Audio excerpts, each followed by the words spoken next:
The Cisopromatum Art Foundation Incorporated of Lexington, Kentucky presents Keepsake Journal. This video is made possible with grant funding from HSG at Bluegrass Community Foundation. Hi everyone, my name is Ms. Teddy and today I'm going to be teaching you how to make a keepsake journal. This is an example that I made a long time ago. My friend Miss Emily actually taught me how to make these, and now I'm going to teach you. So the fun thing about this is that we call it a keepsake journal, but it doesn't have to be a journal and you don't have to keep it. Sometimes I use these to make cards for people for their birthdays, or I make little comic books. Sometimes it can just be a notebook for you to work on at home. You can maybe tape or glue pictures in it and it can become a photo album. This one, I made the cover out of watercolors. So you can always make a cool art piece on the front or on the back. It's up to you. But this is just a fun way to basically bind paper together into a book that you can use for whatever project you want. So let's get started. For this project, you will need one textbook or hardcover book, a variety of tissue paper, a variety of printer paper in any color or pattern that you'd like to use, one sheet of cardstock or hard paper, a pair of scissors, paper clips, a needle, preferably one with a large eye, thread, any color that you choose, and one pushpin. Okay, so first we're going to get started with our piece of cardstock. If you don't have cardstock at home, that's okay. You can still use regular paper. I used a variety of printer paper. This red piece over here is construction paper. And then this is just a pretty floral paper that I had lying around. You can tell that construction paper is different is because when you flick it, it has that harder sound. So we're going to start with this piece and fold it in half. Another thing that you can use instead of cardstock, if you don't have any at home, is an old folder maybe. And you'll just use the crease of the folder and you can cut it to whatever size you want. So this is going to be our outside binding. So in order for us to tell the difference between the other pieces of paper, I'm going to draw a picture on the outside. And in my example, I had shown you I had used watercolors to decorate it. So this is where you can get really creative and decorate it however you want. So this is going to be the outside and this is the inside.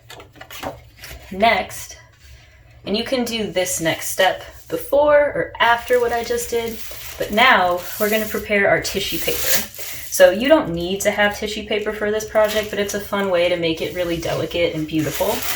So first, I'm going to lay out my tissue paper as flat as I can.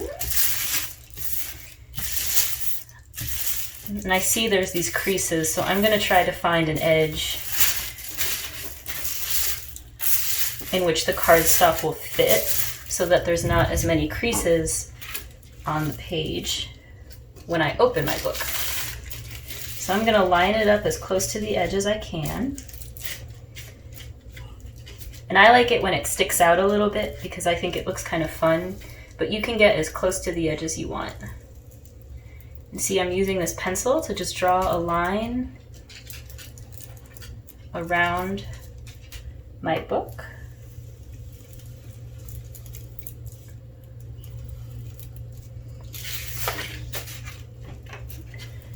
And now you can use your scissors to cut this out.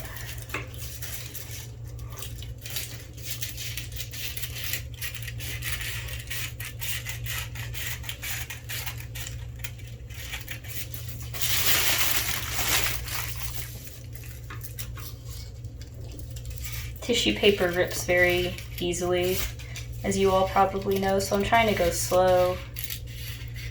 I'm trying to keep it on the same line so there's not any ridges that I don't want. So now I'm going to open up the inside of my book and I'm just going to lay this piece here for now and I'm going to set it aside.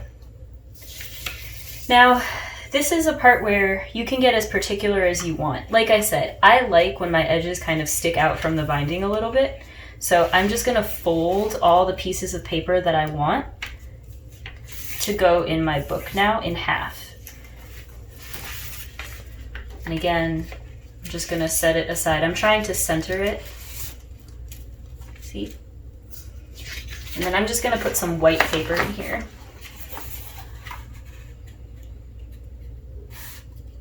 I'm thinking that I might use this Keepsake Journal to make a photo album. So I want the pages to have a little bit of a variety. So instead of just putting the white pages next to each other, I'm going to put the white page and then the floral page, another white page, and then my tissue paper. So like I said, I like these edges sticking out a little bit, but you can make it perfectly even if you would like. It would just require you to do the same step that we did with the tissue paper, which was tracing it along your binding and cutting very, very slowly. So now that I have my book, all my pages are ready to go. I'm going to fold it over, make sure that I feel good about how the creases are lining up. And now we're going to go to the next step, which is creating the holes for our thread to go in. So this is where your big textbook comes in. You don't have to use a textbook. You can also use something like, I've used paperback books before actually, but it makes it a little tricky, or hardcover children's books also work. But what you're gonna do is open it up to just any random middle page. So I'm gonna center this, and I'm gonna take my book that I've folded in half with all the pages, and I'm gonna press firmly in the middle. And now I'm gonna find the middle of my book. So if you remember, I did white, floral white, so this is the center of my book now. So it's firmly in there, and I'm going to reach for my push pin. And now I usually just do 3 holes, but if you want to get creative with your threading, you can do more, but I'm just going to show you how to start with 3. So we poke 1 in the middle. This should not damage the textbook that you use, or whatever book you use. It's just following the binding line. It shouldn't hurt the pages at all if you were concerned about that. So now I have my 3 holes. I had to thread my needle still, so I'm gonna reach for my paper clips, and these help to keep the pages centered and in line while I'm doing something else. It shouldn't be too hard to find them. If you don't have paper clips around, that's okay. Or if you don't have a book to do this stuff with, I've done it before where you can paper clip your pages together so you know they're aligned, and then you can just put one side down like this, take your push pin, and go in like that. So what's important about the paper clips is that it just keeps your pages centered and all together, but again, you don't have to use them. It's whatever is convenient for you and whatever you have at home. Now I'm going to show you the thread that I chose. So I chose this multicolored purple and blue. So again, depends on how you want to do your binding, but I will usually pull from my finger to about my elbow or upper arm. So this seems like an okay amount. I'm actually going to give myself some more, so I'm going to do that twice. So you can pull, see how it's kind of on an angle. You can just estimate this part because you can always trim it. You don't want to have too little string because then you won't have enough to finish your project, but if you have more, that's okay because you can always cut it down to size when you're finished. So now you're going to thread your needle. I like to use needles that have a big eye, which is the little hole at the end, but it doesn't always make threading a needle any easier. It's still kind of tricky if you don't have a needle threader. But if you practice, you'll get really good at it. So here's my needle, I have it threaded. I am not gonna do anything to this tail, so I'm not gonna tie a knot or anything yet. I'm gonna hold on to my needle right here so that this little tail doesn't fall out. And now what I'm going to do, I'm gonna flip it over, and we're actually gonna start from the outside and from the center hole. So I'm gonna find that little hole, and I'm gonna push it gently through. And again, it shouldn't be too hard for you to go all the way through because we made those holes already with the push pin, and I have my paper clips holding everything together. So I'm gonna start pulling the thread through, and this step is really important.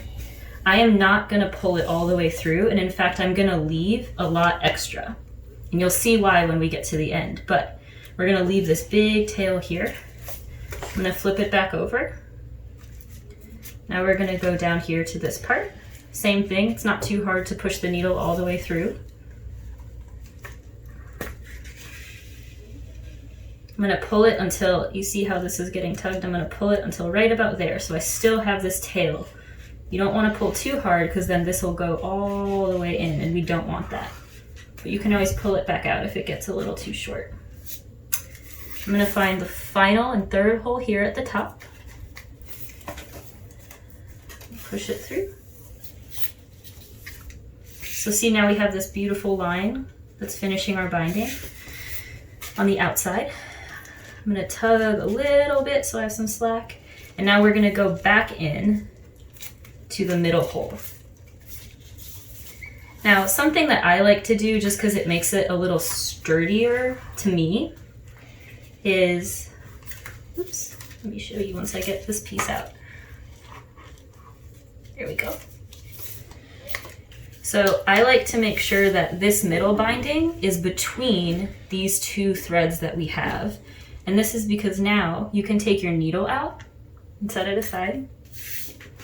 Now that I have these pieces right here, I'll trim one to make it just a little shorter while we're working with this. But I like to tie this thread together into the binding. So again, you don't have to do this, it just makes it a little sturdy. So I'm gonna tie a little knot. I'm gonna tie a little bow, but you can tie whatever kind of knot you'd like. I like to tie one more time across just to set it in place. And now I'm gonna trim my tails right here.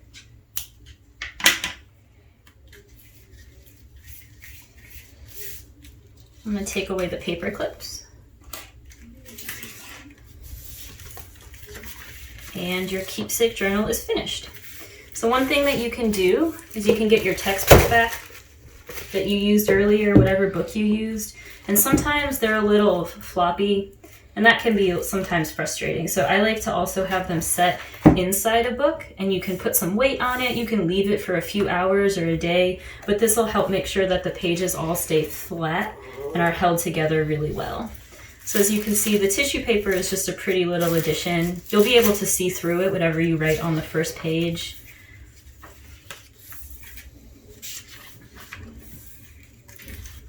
But that's it, then your keepsake journal is finished and you can use it for whatever you'd like. You can give it as a gift to someone, you can make a card. Like I mentioned, I might use this one for a photo album for someone. So there you go. All right, everyone, that's it. Thank you so much for joining me and learning how to make your keepsake journal. Feel free to share any of your projects or what you make with the Sisopromatum Art Foundation. We're excited to see what you have. And if you have any experience that you want to share about how you made your book, feel free to comment on this video because it might help someone else who's working on this project as well. So thanks all. Stay safe.